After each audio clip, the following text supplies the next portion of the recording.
Bagaimana kalau orang yang sudah percaya Tuhan Yesus Kristus sebagai Tuhan dan Juru Selamatnya atau sudah lahir baru, tapi hidupnya masih penuh dengan kedagingan, masih ikutin hawa nafsu, masih suka jatuh dalam dosa, dan masih sulit berubah lah istilahnya, masih nggak jauh berbeda dengan orang-orang dunia.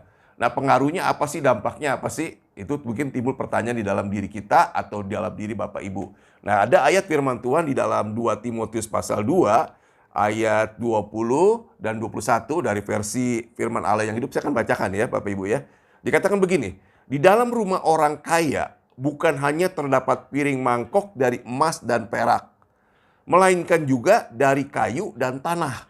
Piring mangkok yang mahal dipakai untuk para tamu yang terhormat, dan yang murah dipakai di dapur atau untuk tempat sampah.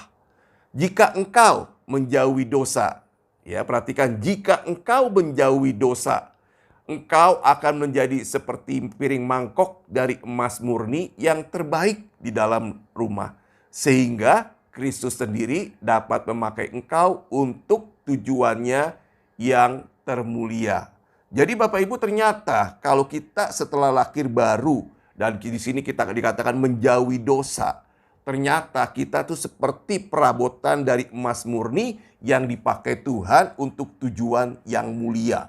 Tapi kalau kita setelah lahir baru percaya Yesus dan kita masih suka akan dosa dan masih suka hidup dalam kedagingan, di sini dikatakan kita seperti perabot dari kayu dan tanah, yang gunanya hanya sebagai tempat sampah dan dipakai di peralatan sebagai peralatan di dapur. Tentu ini bukan yang terhormat, ya. Jadi sekarang pilihan di tangan kita. Apakah hidup kita mau dipakai oleh Tuhan untuk tujuan mulia atau dalam tanda petik sebagai tempat sampah? Pilihan di tangan kita, Bapak Ibu. Sekian, Tuhan Yesus memberkati.